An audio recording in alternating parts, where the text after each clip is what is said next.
When they go to the Kaaba, they have to go to the Kaaba and circumambulate around it. This is when they have to make the sacrifice. The neck has to be cut, and it is done as swiftly as possible.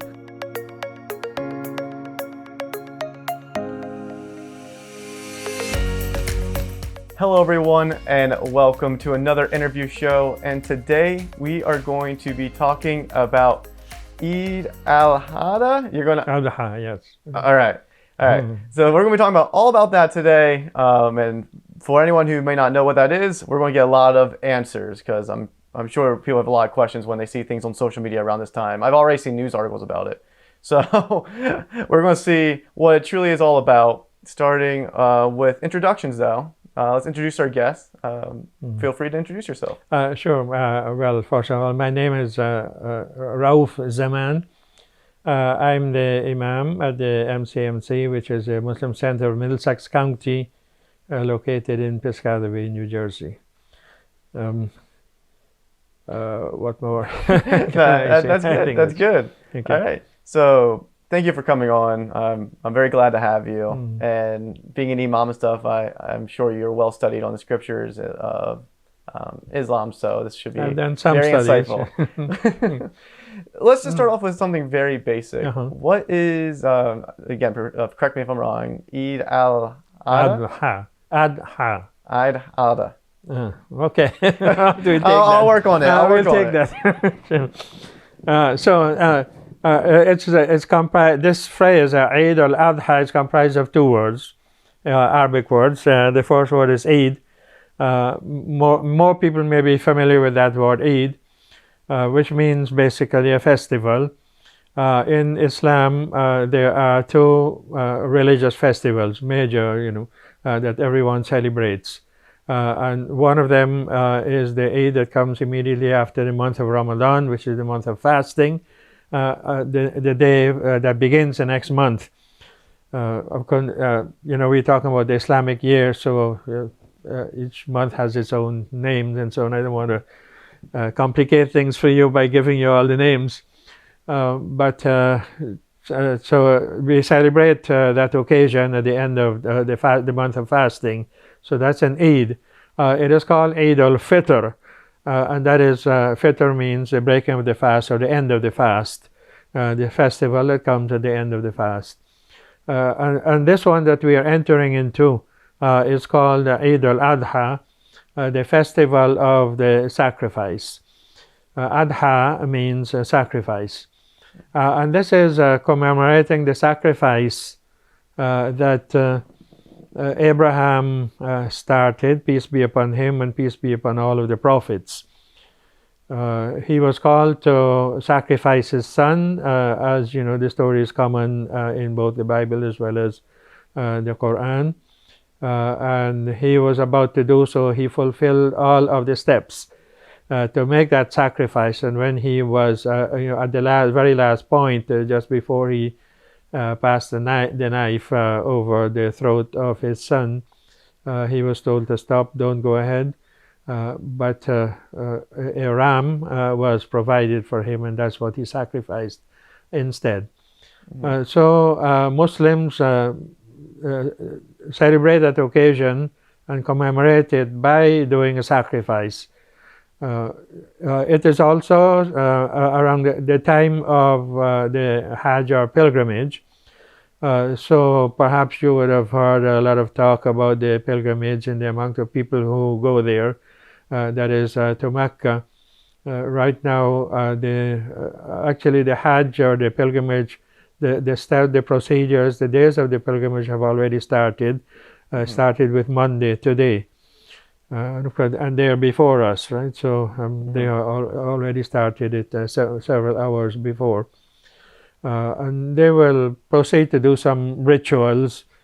There are not many rituals. They have to stay on Monday, this day. They have to stay in a place that is called Mina, which is outside of Mecca. And there they just engage in worshiping God. And then when the next day comes, and of course are performing the 5 daily prayers as usual and so on, and making a declaration that all of the prayer, all of the pilgrims make, and that is labbaik Allahumma labbaik, here I am, O God, here I am, here I am. That is, I'm at your service. There is no other God but you. You have no partner, and so on. The kingdom, sovereignty belongs to you. And that declaration is made over and over throughout the entire day. Except, of course, when they will have to do other things, whether it is eating or, and the regular five daily prayers and so on. And so then, when it comes to the next day, as soon as the morning prayer is finished, which is just before sunrise, they will start getting ready to go to another place that is called Arafat. There's a hill there, and there's a huge plain there. So all of the pilgrims, and in these days we hear that there are about 2.5 million who are there. All of them will go there. So sometimes the transportation can be very difficult. I think they have put some fast trains in and that sort of thing. So that makes it a bit easier these days. I have not, I've been there earlier, so I had the the difficult times. Now it's getting a bit easier. But they will stay in Arafat, in the surrounding areas of that hill, for almost until sunset. And then, and again, just engaging in prayer, maybe reciting the Quran, just studying the Quran, reciting it and so on, and engaging in prayer. And what we call dhikr. Dhikr means literally, remembrance. So remembrance of God, and that is by reciting various phrases in Arabic that glorify Him and praise Him and so on. So they engage in that for the entire day, take some time off to have their meals and so on. And then at the end of the day, just at the time of sunset, they will leave from there and go to a third place, which is called Muzdalifah. And they will spend the night in Muzdalifah. And very early again, they will arise and prepare for the dawn prayer. They will pray that prayer, and then they will head back to Mina, the first place that I call, and close by is some symbols that are there, right? 3 symbols that signify the devil. And they will pelt those to indicate that they're rejecting the devil and all that he stands for, and his whisperings to mankind and so on, trying to get them to become corrupt and deviate from the true path and so on, right? So that is what they do, and then they will continue to do that for the next 2-3 days. It's just a short period of time that they will spend out of the entire day doing that. And then after doing that, this is on the morning of the 10th of the last month of the Islamic year. This is the day that we call the day of the festival. This is the festival day. Okay. So this is the official day of the festival of the sacrifice. Yeah, the festival itself, but all the rituals of the sacrifice, as you would have seen, start before that, a couple of days before that. Okay. All of the things that they were doing, which is on the 8th and then the 9th in Mina, and then Arafat, and then they go to Muzdalifah. There's all different rituals of the Hajj. So when they stone those symbols of Satan, they come back to Mecca. It's a little distance. You have to, if you're walking, it will take almost an hour maybe to walk. How do they house, like you said, 2.5 million people are going on this pilgrimage? How do they house all those people, accommodate for them? What does that look like? Well, there are many hotels in Mecca, So they would be staying there. The primary stay would be in those hotels. Mina, when they go to Mina on the morning of the 8th of the month, right? There are many tents. It's a huge area, huge plain, flat land and so on. There are no trees or anything. Maybe it's hilly in various parts, but there are sufficient flat lands for them to have the tents. And so, in fact, these tents are these days built in advance. They're made in advance. So when when the group, because they usually travel in group, when they go there, these tents are already prepared for them. So they will go into their assigned tents, and they will be there more or less for the entire day. Well, you don't remain, in seclusion in the tent itself. You can come out, walk around, and so on. Stretch your legs and whatever. But they will remain in that area. So there's a lot of accommodation. Okay. And see, the Saudi government has also built a lot of bathrooms, and of course that is essential. You have so many millions of people, right? So you must have the facilities for that. So all of those, washroom facilities and flowing water and so on is there, which I think that they erected just before the Hajj, and they dismantled all of that again. At least a lot of it. Some of the structure remained there in place for the next year, but a lot of the things are dismantled and then reassembled again when the next year comes. But all of the facilities are there. And Arafat, on the next day, going to Arafat on the next day, it's a mountainous area, a hilly area, but there are also huge plains. So there's enough room for people to be there, and they will be in tents again because you have to be in tents. You can't stay out in the sun, in the hot sun, for the entire day, right? So there are tents that are there. Again, the structures are there, and just before the Hajj, the authorities would put in all of the details in it, and make sure that the water is flowing and so on. So they'll be able to stay there. So there's enough space there. I think they can probably accommodate many more millions of people. Yeah, but then let's go back to the festival, the sacrifice. What goes on that day? Now, the festival of the sacrifice is that on that specific day, which is the 10th of the Islamic month, when they finish most of the rituals of the Hajj, this is when they have to make the sacrifice. There is when they go to the Kaaba, they have to go to the Kaaba and circumambulate around it, and then there are two hills nearby, a reasonable distance away from each other, and they have to go between these, almost running, not completely running, sort of walking at a fast pace between the two. These are called Safa and Marwa. And so they go between that 7 times, starting at Safa, and so they end up at Marwa, and so that completes the rituals of the main rituals of the Hajj. They will either shave their head at that time, completely, or just cut their hair short.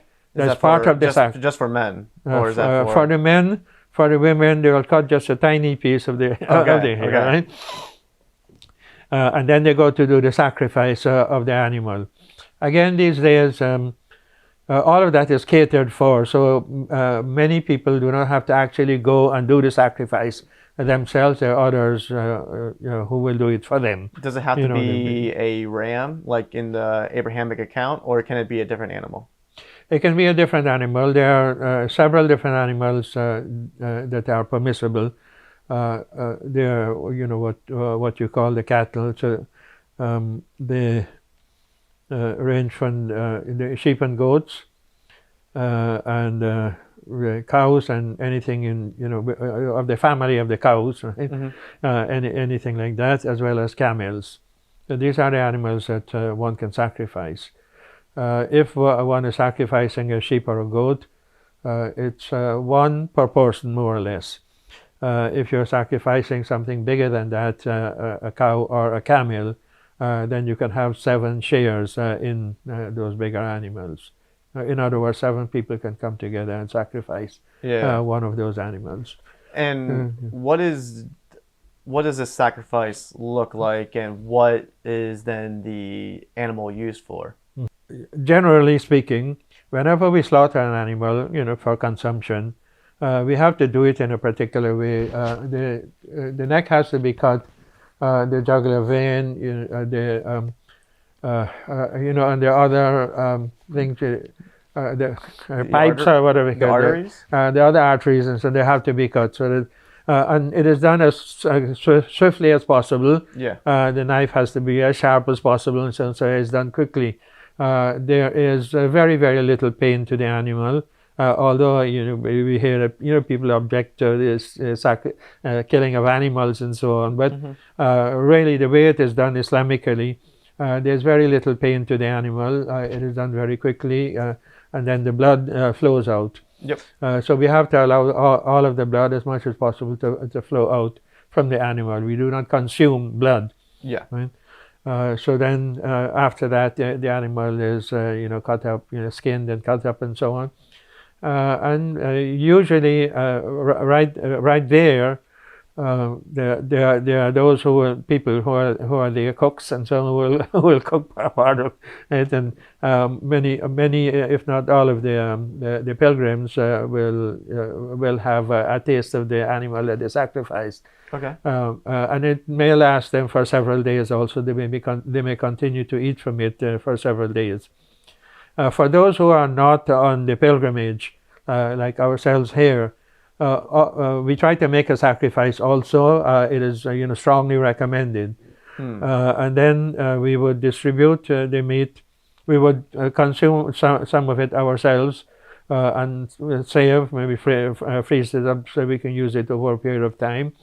And then we would also distribute a portion. It's almost like 1/3, 1/3, 1/3. 1/3 for ourselves, another third for family and friends, and then another third for the poor. Generally, it's not an exact thing, right?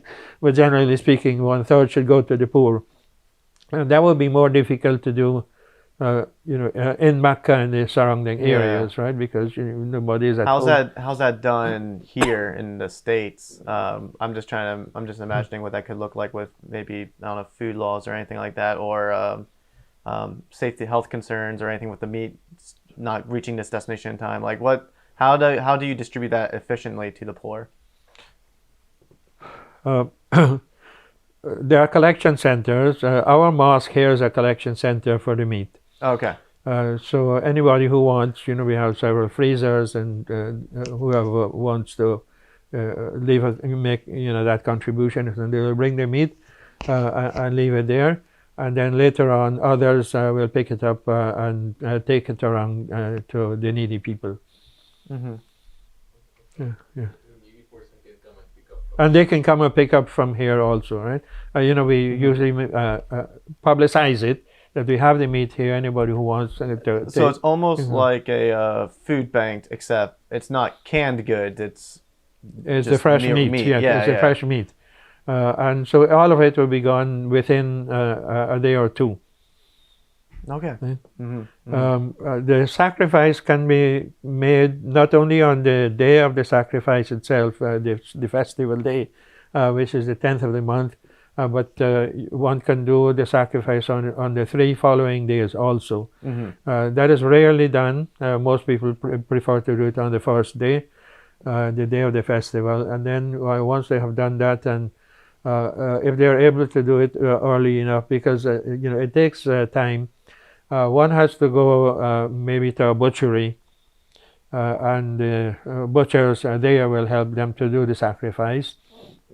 If a person doesn't have any experience in that, it may be difficult for him to do it, right? Even the passing of the knife over the throat of the animals and so on. One has to have a skill in doing it. Yes, my family has been done hunting and stuff for years, and skinning, all that stuff. There's a whole skill to right. it. You have to have the skills. So those who cannot do it, and they will get the help of butchers. And they may go to a butchery or the slaughterhouse where the butchers actually do their slaughtering and so on. Or they may go to a farm. And there are many farms here in New Jersey. And people make arrangements with the farm. They perhaps select the animals that they're going to slaughter beforehand. And so immediately after the prayer, there's an early prayer for the 10th, the day of the festival, right? So when that prayer is done, and like we have one of those prayers starting at 6 o'clock, and by 7 o'clock everybody can be out of here, right? So they go to the farms, and they may have to wait their turn if there's a long line for the other people. They may have to wait their turn, and when the turn comes, they either themselves or the people in the farm themselves, because they are more skilled in handling the animals. They help in the slaughtering and skinning of the animals and so on, cutting them up. So people will take away all of that, the meat, in order to distribute it. Most of us, as soon as we leave the farm or we leave the butchery, we want to distribute the meat. We go, to where the meat is to be distributed. If we know people ourselves, poor people, we go to them and we give it to them. We give to family and friends and so on. So most of it is gone, and the part that remains, maybe what we cannot distribute ourselves. If we don't know many poor people and so on, we come, put it in the freezers here at the mosque. And then it will later in the day be picked up and taken to the poor people. And so does this sacrifice then conclude the whole festival? Not the Hajj itself, but the festival day? And that is the main part of the festival. But it is also a family day. So when we are done from the distribution of the meat, and many of us also don't actually do the sacrifice ourselves, right? Maybe somebody, one person, somebody representing the entire group will go and do it, and then later on. We have family gatherings, and we have nice meals and that sort of thing, right? It's just the rest of the day is like a day of relaxation. I see that in many places, many communities, they organize it as a community affair. So after the prayer is done, most of the people are not themselves going to do the sacrifice. Maybe the head of the household, or somebody from within the household, but not the entire household, right? And some people will come together, to go to the farm or the butchery and so on, do the sacrifice. They will help each other and bring back the meat and so on. So what do the others do when they're here? Some communities have been organizing activities for them for the rest of the day. To make it an enjoyable day, they may go to a place where there's recreational activities and so on, activities for the kids, games that they can play. Most likely a place outdoors, right? So they can do things outdoors and so on and relax. Of course, especially if the weather permits. Otherwise, there has to be indoors. And is there a reason why this festival and this celebration, this symbol of what Abraham did, is there a reason why it overlaps with the Hajj? Is there a reason why they kind of come together? Yes, all of that comes from him, actually. It comes from Abraham. The Kaaba is in Mecca, which is that cube-shaped building. It was built by Abraham. He was basically in Palestine, but he took his son Ishmael and the son's mother Hagar or Hajar. He took them into the Arabian Peninsula from there, right? This was, of course, in the very beginning, you can see. And he left them there. It was near to Mecca, but at that time, Mecca was not populated. It was totally, deserted. Nobody was living there. Very hot and very hot climate and so on, right? Inhospitable almost, right? Yeah. And there's no water, nothing. So people were not living in that area. So he left them, the mother and the baby, there, and he left them, and he came back to Palestine. So they were there. They had some food and water, but when that ran out, and then they were left, without anything. And the mother was concerned for the baby, and she started to look, to see if she can see anybody who can help them, or if she can find water. So so she ran between these two hills that are there close to the Kaaba. There was no building at that time, right? So it was entirely deserted. But the two hills were there. So it is reported that she ran from one to the other, one hill to the other. She climbed, each hill she would climb up, look around to see if she can see anybody, or if she can see, maybe water or trees or some place where and there was nothing at all. So she did that 7 times. When we do it, we get tired from that, right? From doing it 7 times. In fact, maybe halfway through we are tired. So we can imagine, what she did, right? She was running and just maybe distraught as a mother and so on, running, trying to find something for the baby. Eventually she comes back where she had left the baby, and she sees that water is gushing there under his feet. So water was provided by God.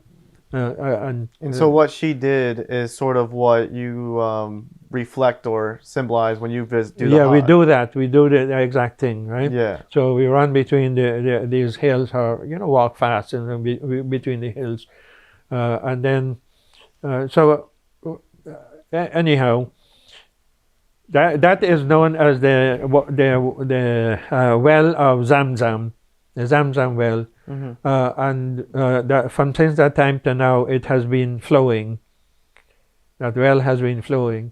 And that is something miraculous, because no well continues to flow for so long.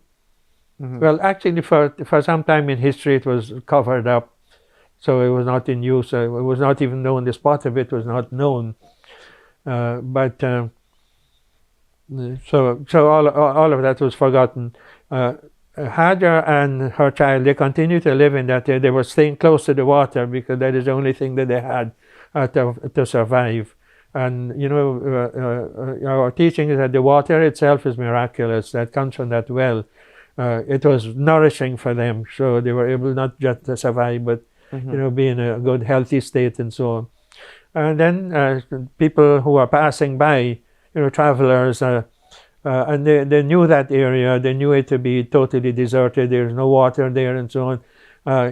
From afar, they were seeing something, a phenomenon. They were seeing birds, hovering in the sky. They said, this is strange because this place is deserted. There is no food or so that the birds can get, no water. So there must be something strange here for it to be birds. So they went and they saw this woman with the baby, and they saw this well.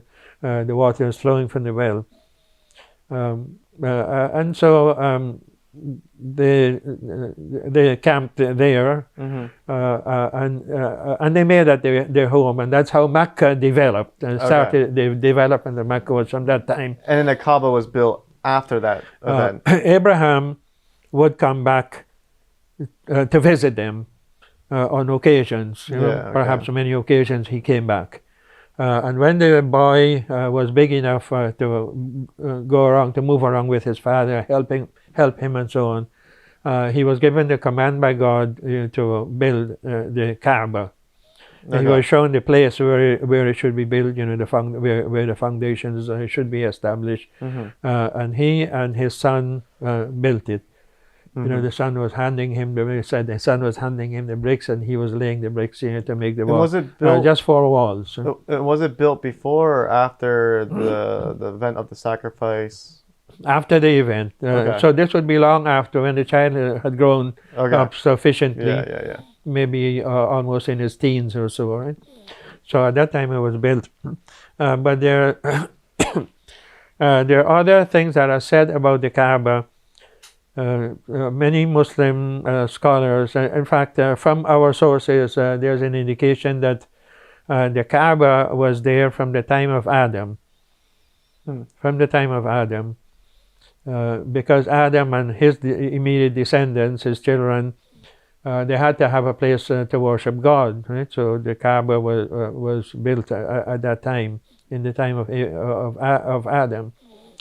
But in history, it became destroyed, and so even the spot of it, was lost. People could not recognize where it was until long after, in the time of Abraham. God showed him that spot again where it should be built, and so he and his son erected the Kaaba. Okay. So most of our scholars say that this is not the first building that was there in that spot. Okay. It was there before, but it became destroyed, and the place was lost until Abraham came, when God showed him the spot, and it was rebuilt. And from that time, of course, it has been in existence, and Muslims have been making pilgrimage.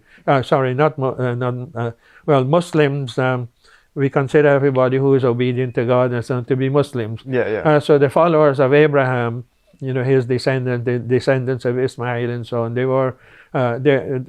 continue to live in that area in Mecca, and they did all of the things that was established by Abraham. The pilgrimage, all of the rites and rituals of the pilgrimage were established by Abraham. After the Kaaba was built.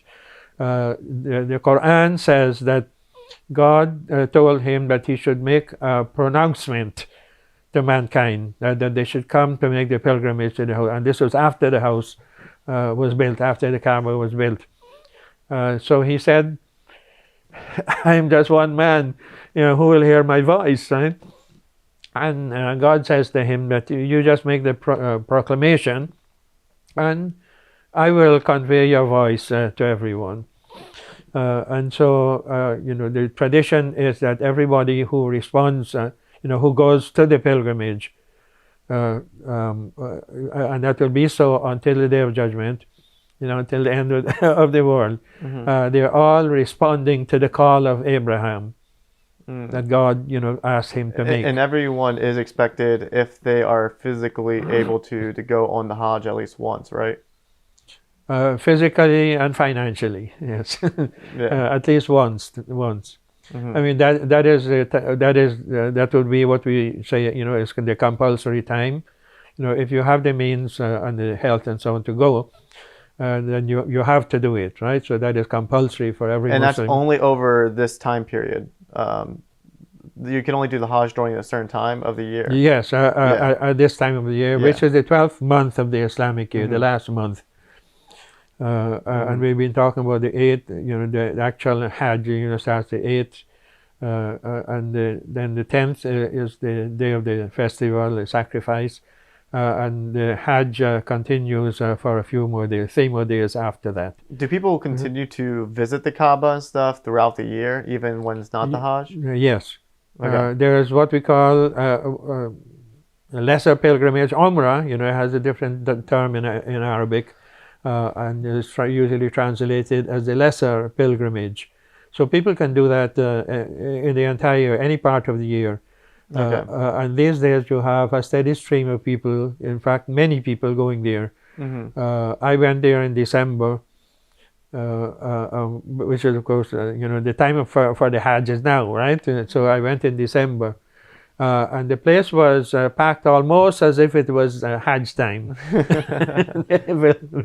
And people keep going. And then after that came Ramadan, the month of fasting. Yeah. And a lot of people like to go and spend Ramadan there, and perhaps especially the last 10 days of Ramadan, and celebrate the Eid, the first Eid, Eid al-Fitr there, which is the day after the month of fasting.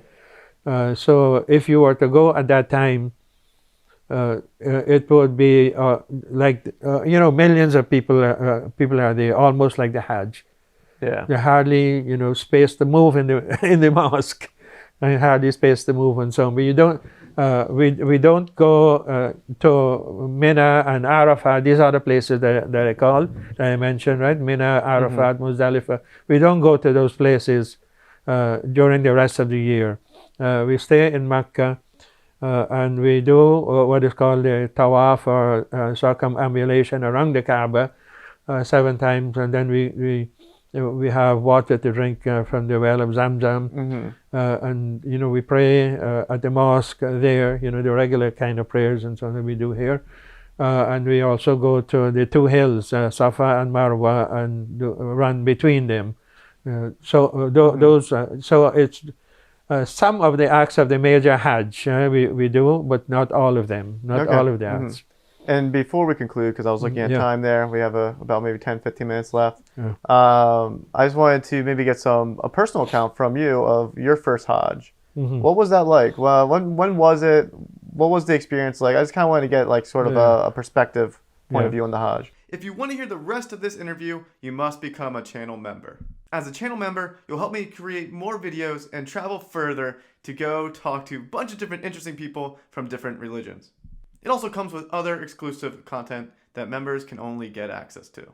So if you want to support our mission to light the world and all these different religions out there, become a member today on our Ko-fi page, or if you're watching this on YouTube, become a YouTube channel member. Every little bit helps, and we are grateful for everyone who supports us. Thank you. And as always, go out there and light the world yourselves, my friends.